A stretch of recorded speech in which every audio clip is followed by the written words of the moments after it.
ሰማይን ሰማይ ሁን አለ፣ ምድርንም ምድር ሁን አለ። ምድርም ሆነ ሰማይም ሰማይ ሆኖ ለእኛ ሰማይ ቢመስልም ምንም አይነት የሚያግደው ነገር ሳይኖር ከኛ ርቆ በመታየቱ ሰማይ እያልን እንጠራለን። ምድርን ግን እየሄድንባት እየረገጥናት ነው። የሰማይ ላይ ያሉ የተለያዩ ከፀሐይ፣ ጨረቃ፣ ከዋክብት የተመሳሰሉ ፍጥረታት አሉ። ከኛ ርቆ ስላሉ ነው ሰማይ የምንለው። እንደምን ሰንብታችኋል? እንደምን አደራችሁ? የተከበራችሁ ወዳጆቼ፣ ዛሬ አጭር የውይይት ሀሳብ ይዤላችሁ ቀርቤያለሁ። በጣም አጭር። ያም ውይይት የምናካሂደው ትህትና ምንድን ነው? ትህትና የምንለው ምን አይነት ነው? ምን አይነት ትህትና ነው? ትህትናን በስንት እንተረጉመዋለን? በዚህ መልኩ እንወያያለን።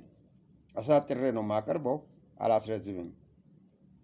እውነተኛ ትህትና ማለት ራስን ዝቅ አድርጎ መመልከት ሳይሆን ስለ ራሱ ብዙ አለማሰብ ነው ትህትና። ስለ ራሱ ብዙ አለማሰብ። ስለ ራስህ ብዙ የማታስብ ከሆነ የምታሳየው ትህትና ለሌሎች ስለሚሆን ከራስህ በላይ ሌሎችን ታከብራለህ። ስለ ሌሎቹ ደህንነት፣ ስለ ሌሎቹ ሁኔታ በሙሉ ዝቅ ብለህ ትመለከታቸዋለህ። ችግራቸውንና የውስጣቸውን መሻት ትፈልጋለህ ማለት ነው፣ የራስን ሳይሆን። ስለ ማንነትህ እርግጠኛ ትሆናለህ። ምክንያቱም ትህትና በሌሎች ላይ የምታሳየው ትህትና ለአንተ በህሊና ውስጥ ይታያል። ስለ ራስህ ማሰብ ሳይሆን ስለ ራስህ የምታስብ ከሆነ ምንም አይነት ትህትና የምታሳየው ነገር የለም ማለት ነው። በማንነት እርግጠኛ ካልሆንክ ሰዎች ምን ይሉኛል ብለህ በስጋት ትወጣለህ፣ ትሰራለህ፣ ትጨነቃለህ። በማንነት እርግጠኛ ካልሆንክ ሰዎች ምን ይሉኛል ብለህ በስጋት ትወጣለህ፣ ትሰራለህ፣ ትጨነቃለህ። ትህትና የጎደለ ስለሆነ ስለ ራስህ ብቻ የምታስብ በመሆኔ ትጨነቃለህ። ትህትና ከውስጤ አልወጣም፣ ራስህንም አልጠቀመም፣ ለሌሎችም እንደ ብርሃን ጎልቶ አልታየም። በድርጊት ታስባለህ፣ ትወጣለህ፣ ትጨነቃለህ፣ ስጋት ውስጥ ትኖራለህ። ትህትና ራስን ማዋረድ፣ ብርታትን ማካሄድ አይደለም። ትህትና ራስን በማዋረድ ብርታትን ማካሄድ አይደለም። ሌላውም ድካምህን ትህትና ራስን ማዋረድ፣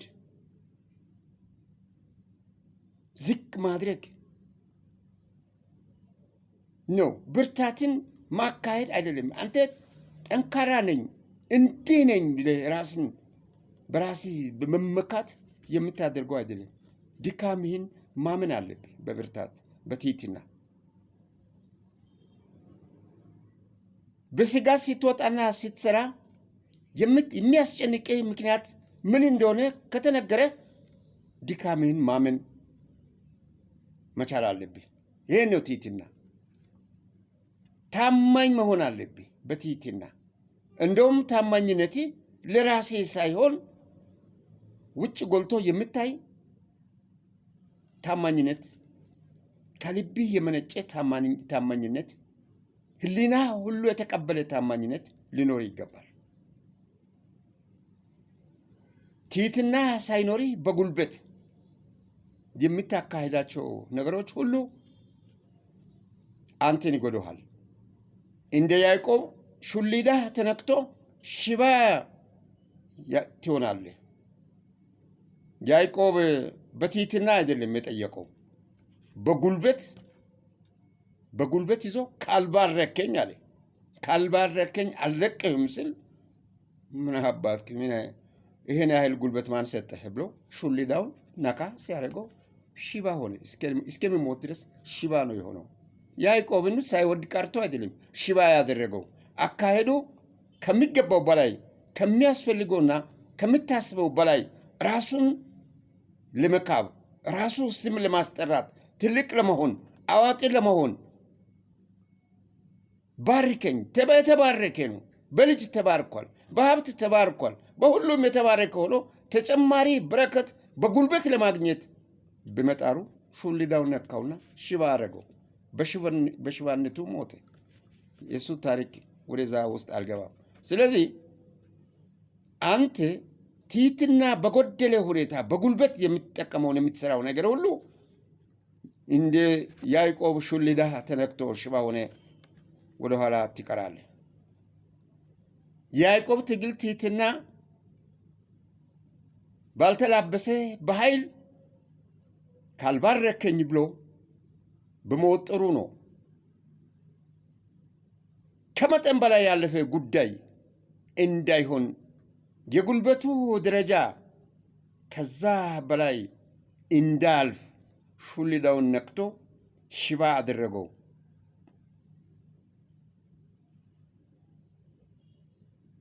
አድክሞታል። ጉልበቱን አደክመው። ተወጥሮ የነበረውን ጅማቱን አደከመው። ከዛ በዛ ድክመት ሹልዳውን ስለተነካ እግሩን እየጎተተ ነው የኖረው። ምክንያቱም ከተሰጠው በላይ ትህትናን ሳክልበት በትህትና መጠየቅ ሲገባው በጉልበት ጠየቀ። ታገለው አልለቅህም ብሎ። ይህንን በትክክል መረዳት ያለባችሁት ከዚህ ከትህትና ጋር አያይዛችሁ ማየት ያለባችሁ ጉዳይ ነው። በትህትና ቢጠይቀው ኖሮ የበለጠውን ይሰጥ ነበረ። ትህትና የጎደለው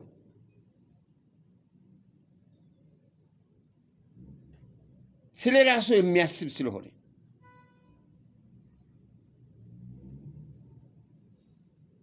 ከመጠን በላይ የሰጠውን መቀበል ሲገባው ተጨማሪም ደግሞ ቢፈልግ በትህትና መጠየቅ ሲገባው ሰለሞን በትህትና ጠየቀው።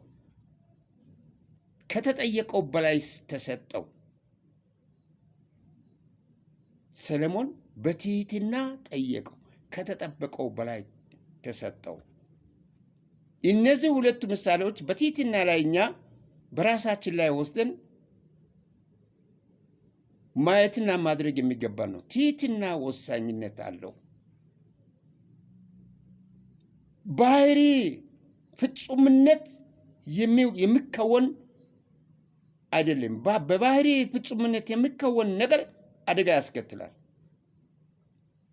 ትህትና በጎደለ በባህሪ ፍጹምነት የሚከወን አደጋ ያስከትላል። በአይን የሚታይ አደጋ ያስከትላል። ታሪክ የሚዘግበው አደጋ ያስከትላል። ያዕቆብ ሽባ ሆኖ ነው የዘለቀው። እውነተኛ ትህትና ማለት ራስን ዝቅ አድርጎ መመልከት ሳይሆን ስለ ራሱ ብዙ አለማሰብ ነው። ስለ ራሱ ብዙ አለማሰብ ነው።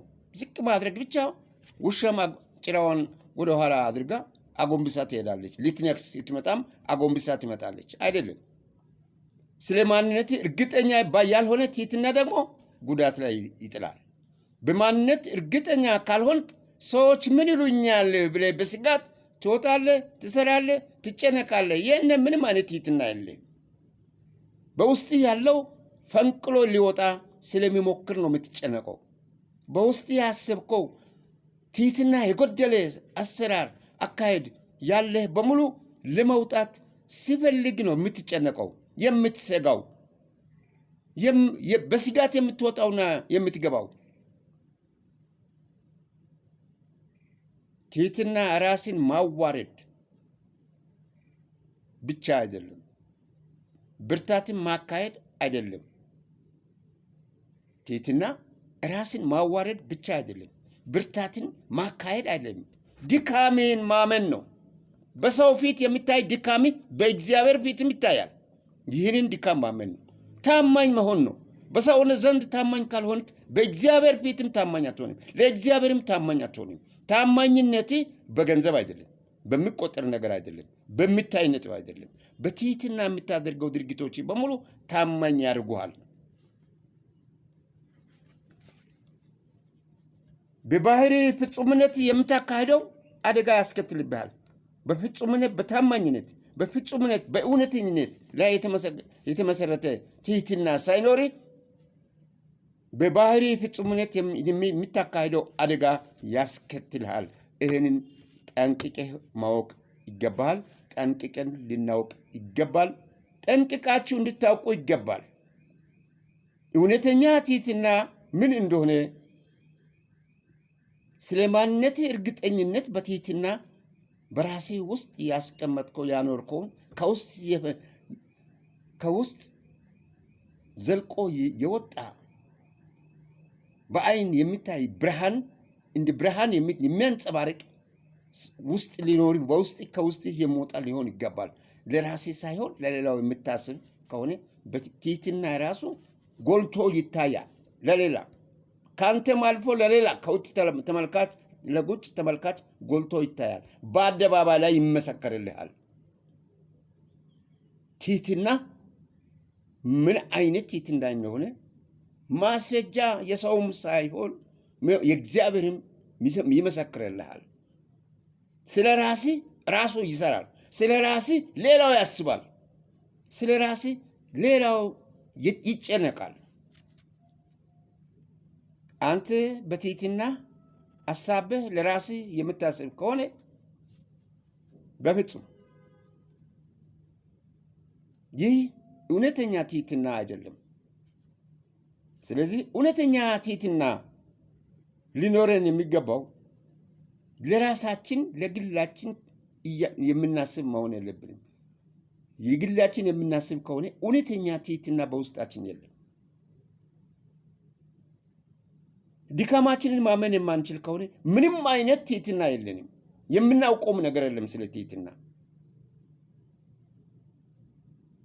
ድካማችንን ማመን የግድ ያስፈልገናል።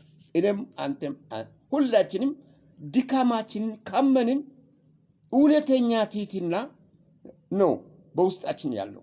ድካማችንን የማያምን ትህትና ያለው አካክ ዘራፍ ነው። የያዕቆብ በቂ ምሳሌ ነው። ያዕቆብ ትህትና አጥቶ ነው ሽባ የሆነው። እንደ ያዕቆብ ሽባ ይሆናል። ምንም የሚጠቀመው ነገር የለም። በትህትና ሰለሞን እግዚአብሔርን ለመነ። ከምለምነው በላይ አሳልፎ ሰጠው። እኔ በዚህ በትህትና ውስጥ ይህንን ይስሐቅንና ሰለሞንን ያቀረብኩት የራሱ አስረጅ ስለሆነ ነው። ሰለሞን በትህትና ጠየቀው፣ ለመነ፣ ከልብ መንጨ። እነዚህን ህዝቦች ለማስተዳደር ጥበብ ስጠኝ አለ። ሀብት ስጠኝ አላለም። ገንዘብ ስጠኝ አላለም። ጉልበት ስጠኝ አላለም። ከአንተ ጋር ልታገል አላለም። ጥበብ ስጠኝ አለ። ገንዘብ አልጠየቀኝ፣ ሀብት አልጠየቀኝ፣ ምንም አልጠየቀኝ። ጥበብ ህዝብን ለመምራት ለማስተዳደር የሚያስችል ጥበብ ስለጠየቀኝ ሀብቱንም ምኑንም በሙሉ በምድር ላይ የሚያስፈልገውን ሰጥቻለሁ፣ ጥበቡንም ሰጥቻለሁ አለ። ይሄ ነው እንግዲህ በትህትና መጠየቅ። ያዕቆብ ግን አንገቱን አንቆ ካልባረከኝ አልለቅም ስል ሽባው ሹሊዳውን ነክቶ ሽባ አድርጎት የልቡን ስለሚያውቅ አልገደለውም። ልብ አድርግ። እንደዛ ነው ሁላችንም ቢሆን በትህትና ማድረግ የሚገባን ተግባር ከራሳችን በላይ ለራሳችን ሳናስብ በትህትና መጠየቅና ማድረግ የሚገባንን ለሌሎች ልናደርግ ይገባል። ለመታየት የምታደርገው ትህትና የጎደለ አሰራር ነው። ለመታወቅ የምታካሂደው ትህትና የጎደለ ነገር ነው። እጅግ በጣም ከልብህ የመነጨ መመካት፣ ልታውቅ ባይነት የሰፈነብህ መንፈስ በውስጥ ኖሮ ነው የምታካሂደው እና ከዚህ ሁሉ ድካማችንን አምነን በትህትና የምናካሄድ የምንሰራ የምንወጣና በአደባባይ የምናገር እግዚአብሔር ያድርገን። ደህና ዋሉ።